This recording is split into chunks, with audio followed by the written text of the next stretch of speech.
Hello and welcome to another guide for RS3. Well, it's not really a guide as such, but it's going to be 7 tips and tricks that you can do to conserve gold, make more gold, etc. Basically, you're going to be able to hang on to your gold a bit more and spend less. There's also going to be an 8th method, which is going to be for Ironmen mostly, because I appreciate all of this, like nearly all of this list, is going to be stuff that isn't relevant to Ironmen. So I thought I'll include something just for Ironmen at the end. So, without further ado, let's get into it. So, number 1, the first tip I have for you is dailies. Like always do dailies. And what do I mean by dailies? I mean the Visewax in the Runecrafting Guild. I mean farming, herb runs, and even fruit tree runs. The dailies are like, okay, so the daily challenges are good as well, because sometimes they're in some really expensive skills, well, actually the prayer ones are dreadful, but construction is definitely a good one, because that's going to cost you quite a bit to train in the future.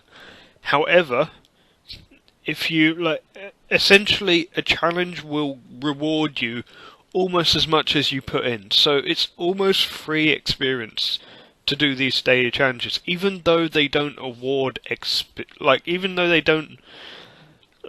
award extra money. They give you XP which you're not spending on some of these expensive skills. Now, I wanted to show a video on Visewax. Unfortunately, I do not have an account which is able to do Visewax at the moment. My main account isn't subbed because I'm playing my Ironman for these 2-3 weeks, and my Ironman does not have the 60 runecrafting requirement to get into the Runecrafting Guild. So essentially what Visewax is you can sell it to the GE for about 5k each, and you get up to 100 a day, and it takes literally like 5 seconds. You need some runes, about 1,000 plus of the basic runes, and they get consumed by this machine. And the way you do it is, you're given 3 slots, and you have to put a rune in each of those slots, and then it will give you a smiley face, a frowny face, or an orange face. And you have to match this so that you get as many smiley faces or orange face as possible. At any time during that, you can decide, okay, I'm settling for that amount of Visewax, and just end it there. So this is a really good daily. It's 500k a day, potentially, and it takes no time. Farming runs take some time, but Visewax takes no time. Essentially, you just you collect some runes from the shops or from the GE, and you just use the teleport option on your Wicked Hood. The option, right click in the option that says teleport, don't activate it, just teleport, and that puts you to the top of Wizard's Tower, where you can enter the Runecrafting Guild. Now, the second tip is going to be quite a big, long one, and it's being efficient with the Grand Exchange. Now, what do I mean by efficient? I mean, you want to buy low and sell high. And a lot of people sell low just to get, quick sells. You get quick sells, but you make a lot less GP if you do that. So, you want to have a lot of patience. Stick something you're selling in the GE at sort of a high price, and leave it. Leave it to sell for later. So be patient with that. When you're buying stuff, buy it for low. Don't buy it for super high. I mean, I guess if it's something you need immediately, then sometimes you do want to buy instantly, so you do have to go high, but If it's something you don't need right now, put an offer in for lower. Like, if it's gonna be armor or weapons, put on for lower. I mean, they're often quite expensive. Do you need it immediately? Probably not. So buy it for lower. Also, along with efficient grand exchanging, I'm not going to mention flipping because in this video I'm not mentioning methods. It's just tips to make money, and effectively, if you're going to bulk buy something, you need to test the price first. So the way you test a price, and this is sort of how you test prices for flipping, is you put an offer for one of those items, and you offer to buy it really high. And when it buys, like, take a note of that price, and then you sell that same item for really low, and then take a note of that price. The price that you sold the item is the price that you buy the bulk, or just a little bit higher than that price. You buy the bulk at that price, and then if you were to sell it, you would sell it at the price that the original one item bought for. So that way, like, it takes a while, but you make money off it. That's how you do a flip. Now, you can use this when you're buying, like, bulk mats, for instance. Like, let's say you're going to train Prepos. I'm going to use Prepos as an example quite a lot here. The unfinished potions you need, don't buy that for expensive. Price check that. Buy it for cheap. Same with the snake grass. Buy that for cheap. And then when you've made the prayer potions, I'm assuming you're training Herblore if you're doing this. So once that happens, you've not spent too much. Like, you spent less than you would have if you were trying to go for a quick buy. And with something like prayer pots, the amount that you lose per potion isn't that much, and it's quite a cheap way of training. If you spend less in the first place as well, then, like, that's each pot you're saving that amount of money. That adds up a lot, and in the long run, you're going to be able to almost make a profit with portables on prayer pots. Now, number 3, I'm going to rearrange my list that I've got written down, because I'm going to go straight on with prayer pots and mention cheaper skilling methods as number 3. And so this is applicable only to buyable skills. This isn't going to be gatherer skills or combat. This is just buyable skills like herblore, smithing, prayer, potentially summoning. And so cheaper skilling methods, all these skills have a cheaper method that you can use to skill. For instance, a lot of people will do, I think, super energies for prayer until 85, and like they'll make extremes and overloads. I'm not going to get into making extremes and overloads. Honestly, that's your choice. They're bloody expensive because you don't get any GP back out of it immediately. I mean, you make up the cost through the bossing that you do, but you have to do a lot of bossing and use up all those overloads to make the profit back. But I'm not going to go into overloads because that's a choice you have to make in the 90s of Herblore. What I will say is, though, super energy potions will not sell for much, and they cost a ton.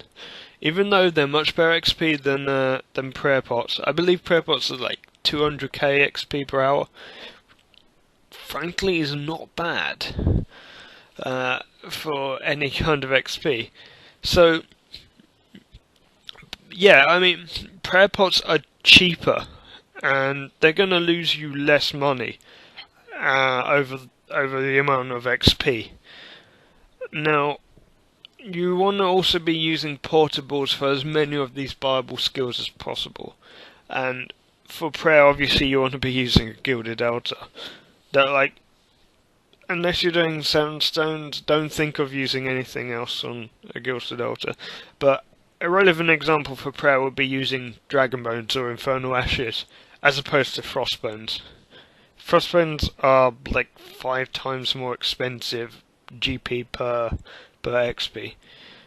And I mean, they're quicker, but they're much more expensive, and these skills are very expensive to begin with. But they don't have to be that, like, they don't have to be into the hundreds of mils.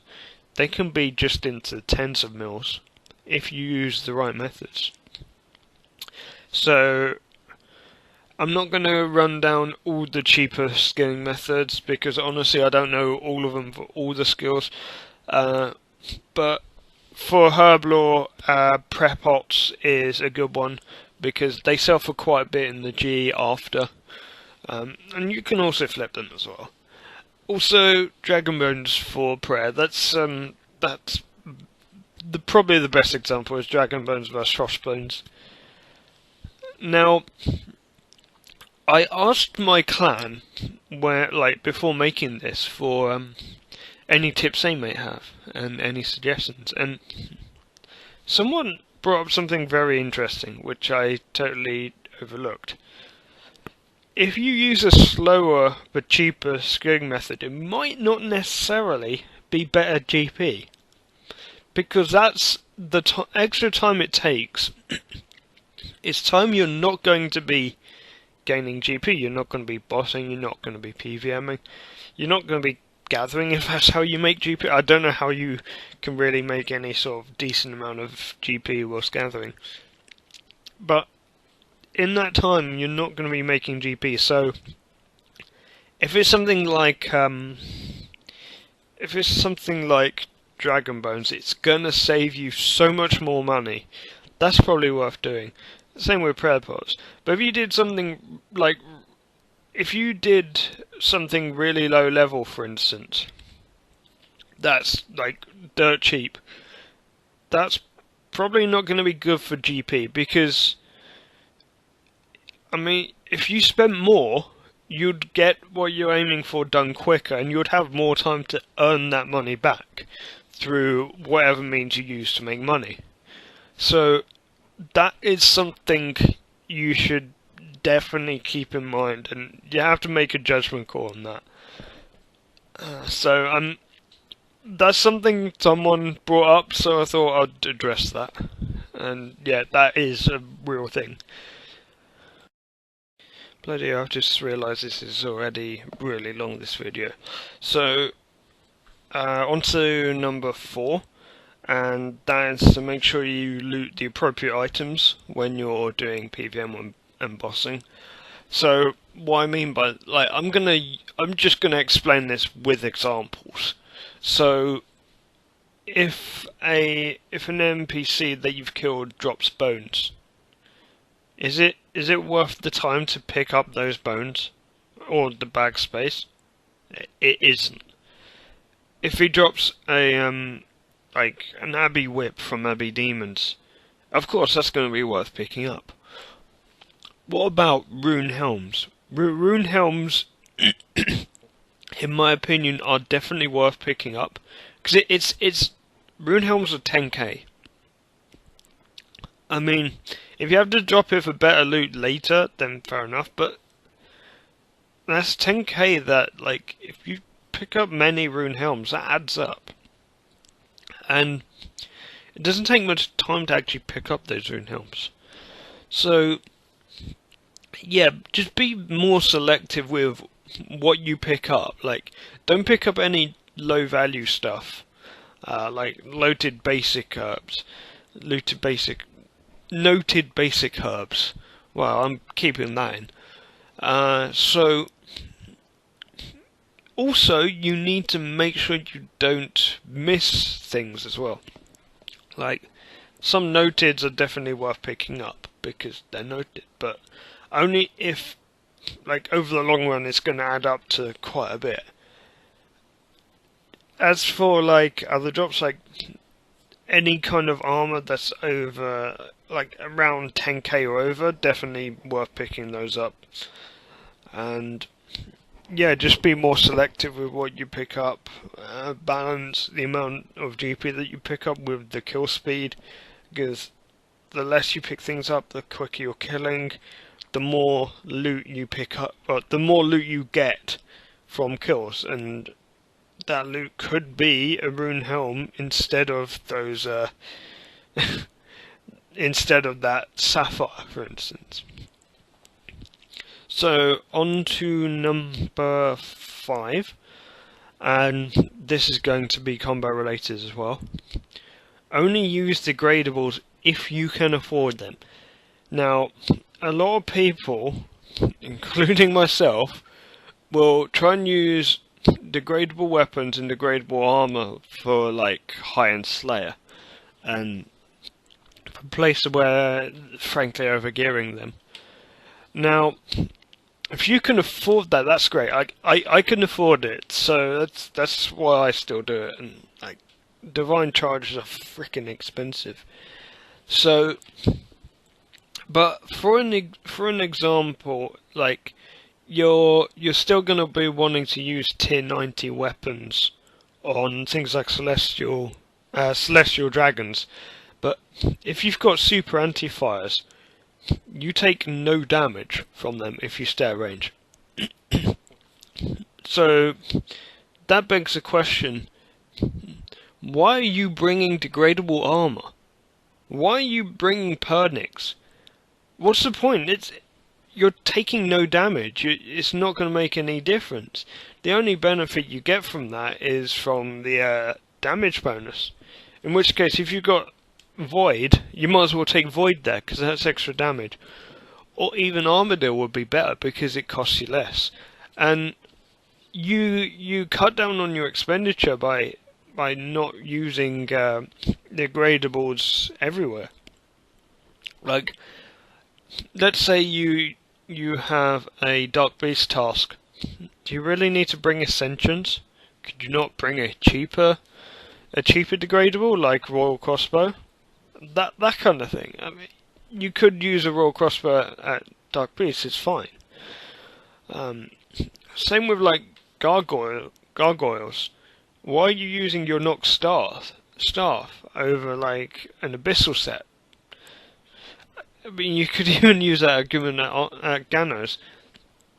The point is, don't use high-level degradables unless you need to. There's only a few Slayer mobs in the game which need tier 90 weapons. To name them off the top of my head,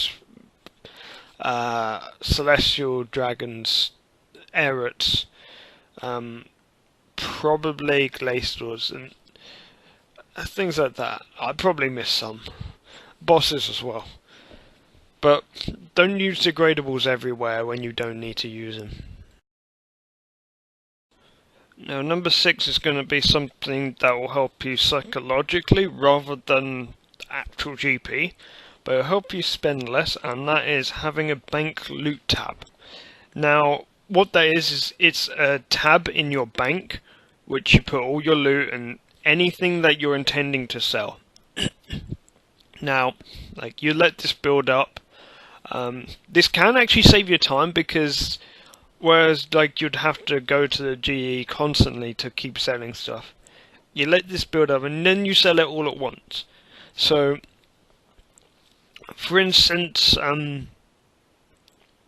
this can help you underestimate how much money you have. So, like, you won't know the value of what you've got in your bank tab until you sell it. So it'll be hard for you to judge how much you have. Therefore, you'll only see the amount of gold that you have as your budget. So you'll get pure income when you sell that bank tab. But until then, it's easier to budget yourself and not spend so much on stupid things, such as demonic thrones. I doubt anyone spends it on demonic thrones, since they're 25 mil each. So, one exception to this is if you get any rare drops from bosses, etc., you want to keep an eye on those prices. If they're priced quite highly in the GE at that time, feel free to sell those straight away, because you'll make less money if you wait to sell those. Now, excuse my coughing. Number 7 is going to be quite similar, and this is to clear out your bank frequently. And you might wonder, well, how can this make me GP? Well, the way it will make you GP is like you'll find things that you don't actually need. Like let's say you've got like a stockpile of about 10,000 fire runes, and like you clear through your bank. Like, do you really need those 10,000? I mean, fire runes are like still quite pricey, but they're crashing. Could you not sell those fire runes? And I mean, if you do shop runs every day as well, you can build up your runes that way for 17k for 1,000 fire runes. That's one fire rune is 17 GP, but in the Grand Exchange they're about 60. So when you clear through your bank and do this frequently, I do this once every fortnight. Just find things like, do you really need this at the moment? And you can find things to sell that way. This is also a good time to sell your Slayer or bank tab. So yeah, that's number 7. It's something that I overlooked, and someone in my clan said that they do this, and it's quite good for them. But come to think of it, it does make quite a bit of money. Like, you'd be surprised how effective that is. Now, for the bonus advice, number 8, and this is for Ironmen only, and I figured this out myself playing my own Iron Man. Now, with hardcore Ironmen, there's an item called a Jar of Divine Lights, which, if it's in your bank when you die, you don't lose your account. It gets demoted to just an Iron Man. Excuse, I can't speak today. So, I had trouble getting this, because as an Iron Man, you're probably going to be thinking high alching for gold, and while that's great, it's quite difficult to get a hold of nature runes, and if you're not high enough magic to do high alch, that can be a problem, and especially with a lot of people starting their Iron Man now during this promotion. I thought I'd mention this, and it's the Explorer ring, particularly the second Explorer ring, and you get these from doing the tasks in Lumbridge and Draenor. And what this does is it allows you 23 low alch spells. Now, you might never think of low alch being profitable, because you're thinking, well, how much am I spending on the nature rune? Well, it turns out that you're not spending anything, because low alch is free on that ring. You can do 20 items a day, so save those for like high value items like armor and rune items even.